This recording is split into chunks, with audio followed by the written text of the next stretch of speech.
What's up, Ozones? Welcome to the Ozone and welcome to another reaction. So today we are going to be reacting to Game Theory's latest FNAF theory video. This is quite exciting, I think. Obviously we've just had like the 10-year anniversary stuff, so we've had like 5 laps at Freddy's. Don't know why I started with that one. We had Into the Pit, we had Secret of the Mimic. And I'm really excited to see what this theory is going to be about specifically. I'm sure it's going to touch on Secret of the Mimic quite a bit because there's a little bit with Funky Tom, as you may put it. But if you don't know who Funky Tom is, it's a name that people came up with when the Secret of the Mimic was announced. The character, people are calling it Funky Tom. It was actually someone in my Discord server who came up with the name, so congrats. congrats for getting it widespread. Anyway, so I'm looking at the thumbnail and it's pointing at a paper pal, and I have a feeling I already know what this theory is going to be. It's going to be the theory that one of the paper pals is Funky Tom. I'm going to keep using Funky Tom because we don't know the name, but I'm sure it's the Mimic. But I think that character is probably that paper pal, and then the other 2 paper pals are Fredbear and Spring Bonnie. I think that makes a lot of sense. But we're gonna see what Tom says. Let's get straight into it. Take a look at this footage from FNAF 2. Seems normal enough, right? But what if I told you that the Mimic is in this video? No, I'm not lying to you. And no, I've not doctored the It's the footage paper either. pal. The Mimic is here. They have been here since the very beginning. Give up? Well, if you look very closely, you'll find that the Mimic is this guy right here. Does he actually appear in The Office? I've never seen that Internet. before. Welcome to Game Theory, the Never show seen that that, cannot if that's a real thing. believe it has been 10 whole years of FNAF. Feels like just yesterday I was watching Markiplier scream at this tiny unknown indie game, and now it's an indie horror empire full of games, movies, books. Feels like yesterday I was watching the first Game Theory. Can handle. 10 years is a big deal. Believe me, we would know. And so to celebrate, Scott pulled out all the stops. We got an anniversary week full of fanverse games, demos, books, movie teasers, and of course the crown jewel that was Into the Pit. Though while It is that a crown game jewel. offers a lot So in the good. way of theorizing, that's not what I wanted to talk about today. Okay. Don't worry, that video is coming. I just need a little more time. So make sure you're subscribed so you don't miss that video when it drops. I cannot wait also for that be a video. special theorist surprise in store. Hint, hint. But for this episode, instead of talking about the biggest release of the week, I wanted to talk about the biggest surprise. You see, we knew about every release that was happening during this anniversary week ahead of time. That was except for one. Steel Wool had a mystery announcement slot, and a lot of us just assumed it was going to be DLC for Help Wanted 2, but that's not what we got. Instead, Steel Wool completely sideswiped us by revealing a 40-second teaser, not for DLC, but for a brand new. We know there's also going to be another game after this as well, which is mad. The camera tilts up to reveal a Jack-in-the-Box playing music. The music stops, the box opens, and we hear a laugh as a clown mask peeks out from the box. The film reel we're watching begins to burn up, revealing the date 1979. Finally, we see a title card appear from the darkness. Secret of the Mimic. The internet lost their collective minds over this. Not only were we getting a game exploring the character that was a complete mystery when it appeared at the end of Ruin, unless you happen to read the books, but it was also going to be a prequel set before any other FNAF game. Prequel is insane, man. About the origins of Freddy's ever since we got the Fredbear singing show. Steel has been wanting to do it. And in 2025, it looks like we're gonna see if we were right. But you know what? I'm not willing to wait that long. Call me impatient, but when you take a closer look, this 40-second teaser has actually told us a lot more than you'd initially think. This teaser confirms that we were right that the Mimic is from the earliest days in Fazbear Entertainment's history. But it also suggests that the Mimic's first appearance wasn't in Ruin, nor was it Security Breach, nor was it Help Wanted. No, we are being shown that the Mimic has actually been hiding in plain sight since the very beginning. The pieces were in place for us to figure it out. We just weren't able to follow the breadcrumb, I don't know about that. should I say paper trail to realize sooner. So wind up that music box, friends, because when it opens, we'll be diving in head first to see what secrets the Mimic has been hiding. And in doing so, I believe we may finally be able to resolve one of the biggest conflicts currently facing the FNAF timeline. A wound first inflicted on me. Oh yeah, today's gonna be a big one. So let's get into it. The first thing we gotta talk about is the design of Funky Tom over here. Jokey fan name aside, given the title of this game, it feels pretty unlikely that this is supposed to be anything other than the Mimic. But he's not the disheveled Endo we saw in Ruin. Now he's wearing a white mask with exaggerated eyelashes. People have been saying it looks like the puppet as well, Which I kind of see. The childhood trauma rushing back. It also pops out of a Jack-in-the-Box, so clearly Steel Wool are going for a clown aesthetic with this newest version of the Mimic. Or is it the oldest version? This new old look does tie into our previous theories about the origins of Fazbear Entertainment. In that video, we discussed this poster from Help Wanted 2. A poster with a circus tent and the date 1970 on it. That, along with the mascot costumes in the ruined basement, Glitchtrap's design, official artwork of traditional mascot costumes, and references throughout the books all seem... And the fact that Steel Wool have been wanting to make a FNAF Origins game in so long, and I feel like doing this Secret of the Mimic thing where we go all the way back to 1979, which is way before anything else we've seen in the franchise so far, going back to 1979, that is a very good place to start if that is the origin of the Mimic. And I would really like to see where this game is going to go, especially if it has that carnival theme with like Fall Fest and all of these like mascot costumes and stuff. It's really, really interesting to see, and I cannot wait to see what's in store for us. To be telling us that Fazbear Entertainment didn't start with the creation of Fredbear's Family Diner, but as a traveling circus. Instead of the animatronics or springlock suits that we know and love today, this circus used more traditional, rudimentary mascot costumes. They were still the same characters, Freddy, Bonnie, and Chica, but played by human performers. I don't know about Chica. We ended up suggesting that the Mimic was also part of that same Fazbear circus. It shares design similarities with Sun and Luna, Jester, who was associated with the carousel from the Fall Fest circus, a carousel that we watch burn. Repeatedly in Help Wanted 2, we see the festival burn down, both in the carousel level and in the Fazablast level. And what else do we know is burnt? The Mimic. In the first epilogue of Tales from the Pizzaplex, when the Mimic arrives, it is I loved that theory, by the way. It was really good. Burnt. Thus, it seems like the Mimic has been here since that Fall Fest in the 70s. You might think I was celebrating this since the Fall Fest My first FNAF theory was right. Let's go! But then the worry began to sink in. It always feels a bit wrong when a prequel introduces a new character. Plus, this franchise never gets rid of characters. We've had 28 versions of Freddy, 19 versions of Bonnie, and we even got 11 versions of Balloon I'm sure we have a Boy. lot Who more than that as asked well for that? that you've so missed. then I tried to awkwardly insert the Mimic into the previous lore. I mean, retcon much? Except, what if I told you we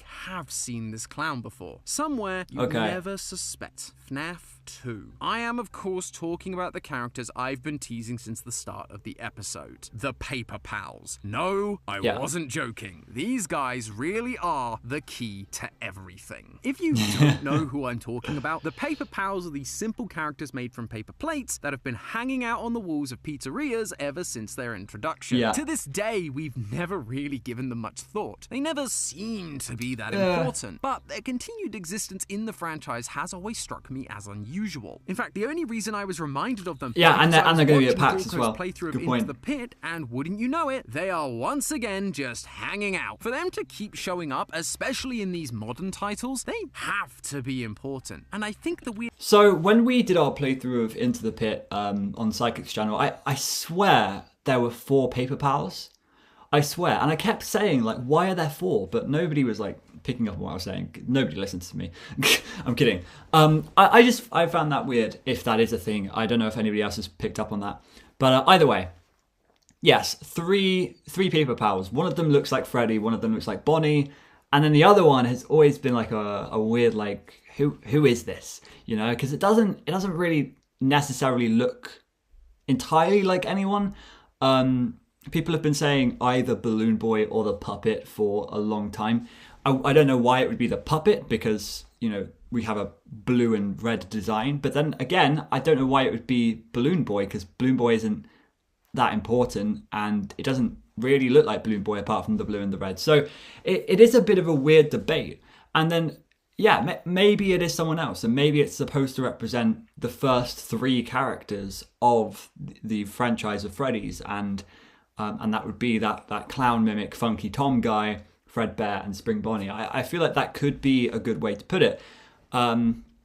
So I don't know. Let's continue with what Tom's saying. I don't want to interrupt too much because I want to get into the actual theory part, but that's interesting, yeah. I think the weird clown mimic is the piece that ties them all together. Originally, there were 3 of these guys. A Freddy pal, a Bonnie pal, and this thing. According to the game files, he's just called Paper Buddy. And of the 3, he's definitely the weird one. In FNAF 2, he could just disappear from the wall and suddenly appear in your office. He didn't do anything. He was just there now. Even his design... Sorry, I didn't know that. It's been 10 years. I didn't know that. The other 2 are clearly characters we know. Freddy and Bonnie. Duh. But this guy doesn't have any recognizable features. He's got red arms, blue legs, a big smile, and a big nose. It's just so weird. In a series full of animal characters, why have this generic humanoid-looking thing? Naturally, the only logical explanation we had at the time was that this had to be Balloon Boy. He was one of the red few and blue, humanoid characters we knew about by FNAF 2, and he wears a red and blue outfit. But now that I'm looking back, I'm not so sure anymore. For Bonnie and Freddy, we aren't just relying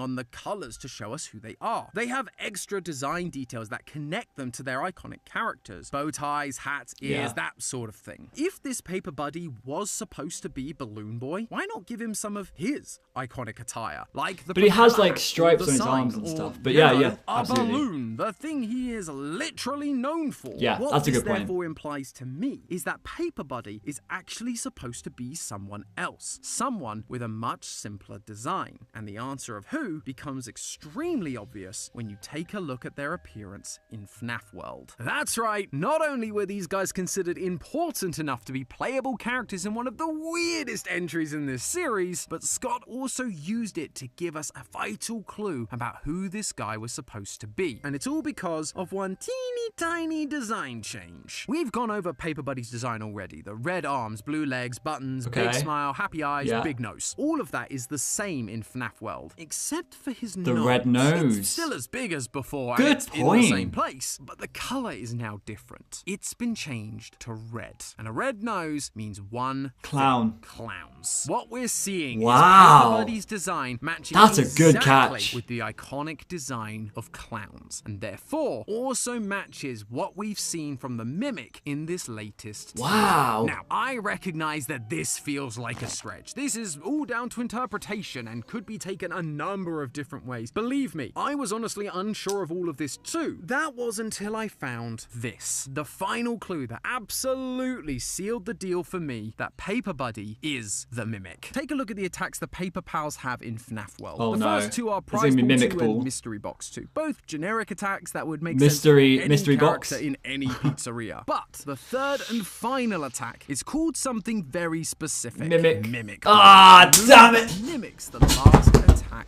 Damn it! God damn it! I could not believe it when I saw this. Of all of the games, it was FNAF World showing us that the Paper Pals were specifically able to mimic others. The third Paper Pal from FNAF 2. God's sake, Paper Scott Buddy, is a Cawthon. paper version of the new clown mimic that we saw in the teaser. Okay. In my previous theory, I mentioned how FNAF 2 isn't a revamp of the old franchise, but a callback to the circus origins of the franchise. The red-cheeked toy animatronics were calling back to the original costumes worn at the circus. Yeah. You have the carousel calling back to the carousel from Full Yeah, Fest that we got exactly. to see in Not Wanted 2. And now we have Paper Buddy. Okay. Calling back to the clown mimic that was present at that same circus. I like how It this is all coming just together. fits together so neatly. Yeah. It could also explain the clown mask in things like Sister Location, the one that would later go on to become Ennard. Why is that mask in such a position of prominence? Because it was the third member of that original circus trio, someone who had been there since the beginning.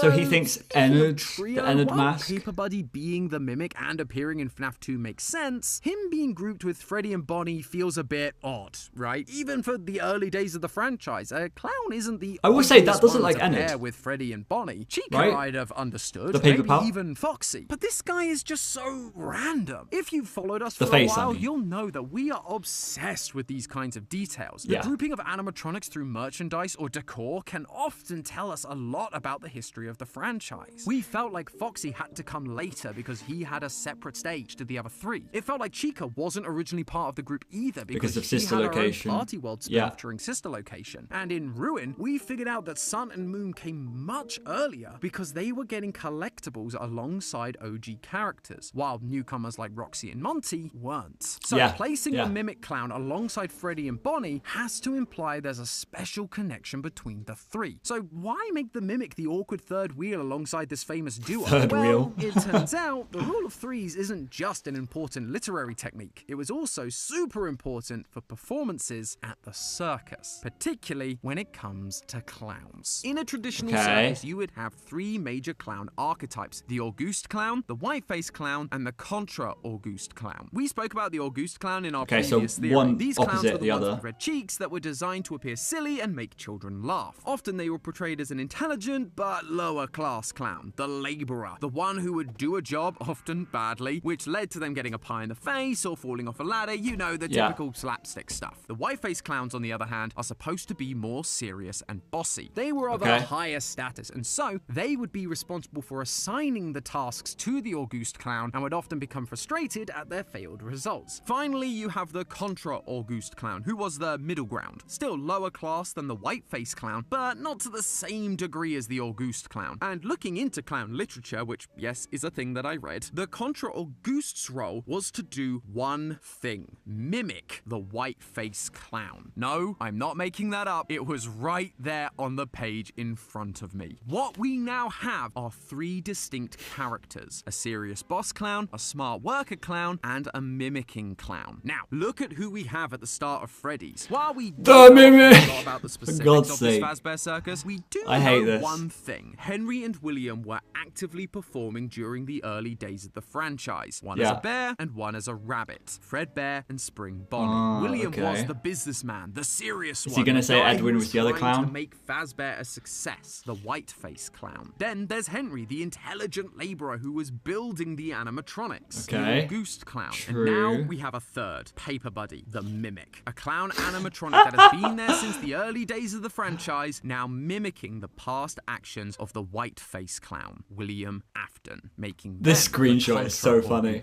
In this trio. Three clowns, three performers, three paper pals that have been there since the start. But sadly, choosing Afton to be the one to mimic wasn't the best decision. Okay, I'm going to stop there. I understand what he's getting at, and it makes sense. It makes sense. Do I think that is what Scott had intended with the paper pals in FNAF 2? Absolutely not. I don't think that Scott knows clown lore, and I don't think... I mean, I don't know. It's hard, right? It's hard to piece together what maybe Scott was thinking with the paper pals, but I don't think he was thinking clowns until FNAF World. And then I think that even that, like when he changed it to a red nose in FNAF World, I think that might have been like a teaser for Ennard almost. I think that, because obviously Ennard has a face. Ennard has a mask that we see in like the Sister Location primary control module. He has the mask, but the body of Ennard, the tangly wire stuff, that isn't Ennard's actual body. Like that's not the body of that mask. The body of the mask could have been something else completely different that we just never seen before. People theorized that it was Coils the clown in the Fazbear Frights. Anyway, so we haven't seen Ennard's like actual body, and I'm thinking maybe, and this could definitely be a stretch.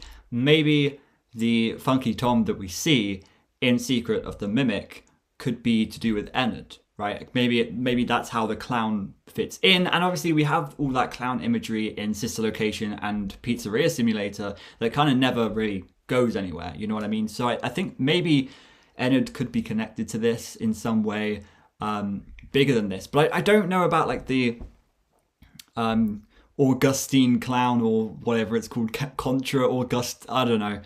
It just seems a bit stretchy. And it seems like we kind of have to go really far out of our way to do some research on clowns to understand FNAF lore.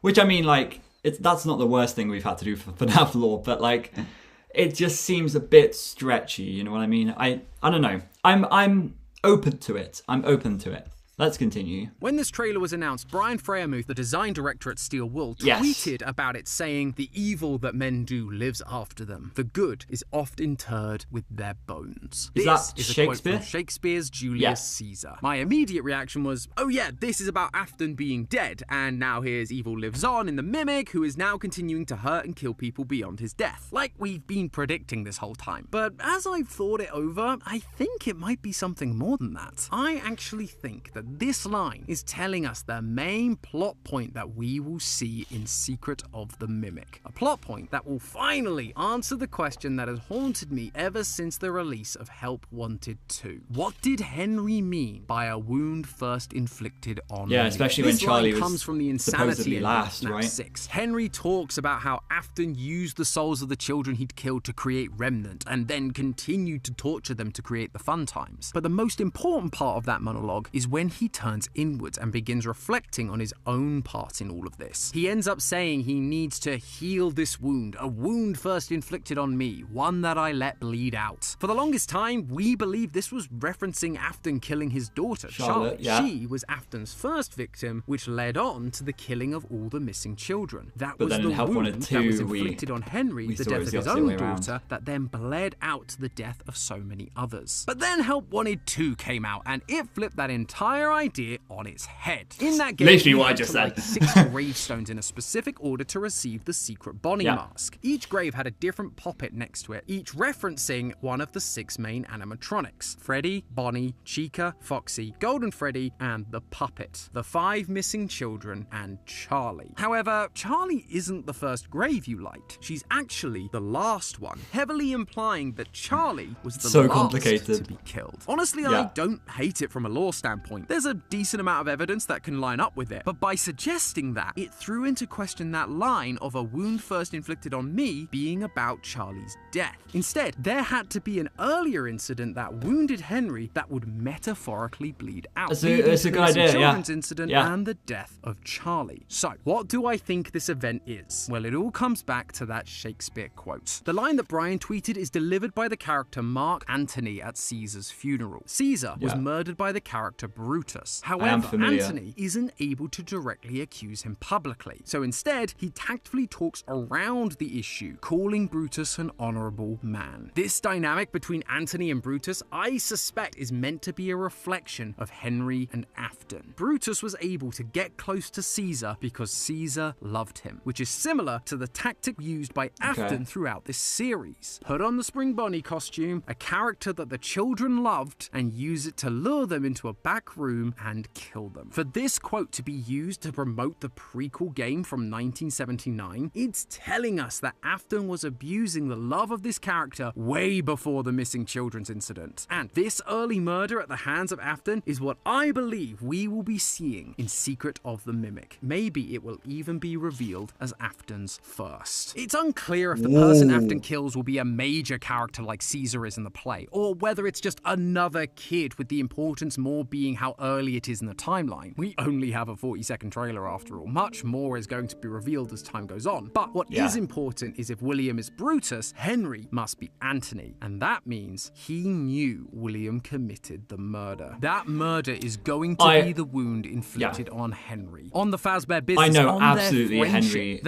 Henry murder knows. could have destroyed everything 100%. they built. But as we know, it didn't. And Afton would go on to kill again. Because just like Antony, Henry isn't going to accuse him directly. Maybe he was concerned for his business's survival. Maybe he was concerned about providing for his new daughter, Charlie. Maybe he just wanted to believe his friend could change. But whatever his reasoning, despite the wound Afton caused him, he never came out and admitted what he knew. He just I believe that allowed entirely. it to keep going, allowed Afton to keep killing. English philosopher John Stuart Mill once said, "A person It's may very cause tragic, evil isn't to it? others, not only by his actions, but by his inaction. And in either case, crimes. He is justly accountable That's to a them. great for quote. injury. That is why he feels so guilty in the insanity. That is such a great because quote. he knows that his inaction in that moment from the circus led to the creation of not one, not two, but three monsters. William, the yellow There's rabbit literally a that clown would go on to poster, kill like, so many on the children, right of the clown that that was insanity ending designed as well. to mimic Afton, A now reminder. carrying on his horrible legacy, and himself, the man who stood by and let the first murder happen, leading to the deaths of so many others, including his own daughter. I guess at the end of the day, they really were the perfect trio. But hey, I think we can all agree that we've got a lot to look forward to with FNAF. So many new games were demoed or teased during the anniversary, plus we still got a bunch of new books and a second movie coming, which means it's gonna cost a There's a lot penny coming, to keep yeah. up with this stuff. Thankfully though, the sponsor of today's video, SOLVES, is here to help you out. They're offering one of you lucky theorists a chance to win $10,000. Wow, I don't care. That was a very good video. Here's my it's not an issue really. I think I completely understand the theory and I believe you. I think that it's accurate. I think going into Secret of the Mimic, that is a very good theory to have and something that could definitely be proven correct in the game. Do I like how he got there? I don't know. Like, I'm a little bit like, I'm a bit 50-50 on the method that we use to get the correct answer, if you know what I mean. The three clowns thing is like, that's very stretchy. That's the most stretchy thing in this video, I think, is like the whole like clowns come in threes thing. There's one white face and then I keep forgetting the name, like Augustine or something, Eugene, I don't know. I think the three clowns thing is a little bit weird to bring up, but like it's fair enough. I understand why you would use that. And then the Julius Caesar thing, fine. Or was it Julius Caesar? Yeah, it would have been. But like the whole Brutus thing and like the the William Afton having those roles, like it makes sense. It's just like a little bit like, how did we get from here to here? You know, like I don't know. I'm fine with it. It's just I would like to see more evidence come from that, but I think it works. There's nothing in my mind contradicting any of this, so it fits, I think. Anyway, if you guys have any thoughts on this, or if you have anything against or for this theory, then make sure you let me know in the comments below, and we can have a little conversation, a little discussion about this video. But yeah, thank you so much for watching, and I'll see you in another video. Goodbye.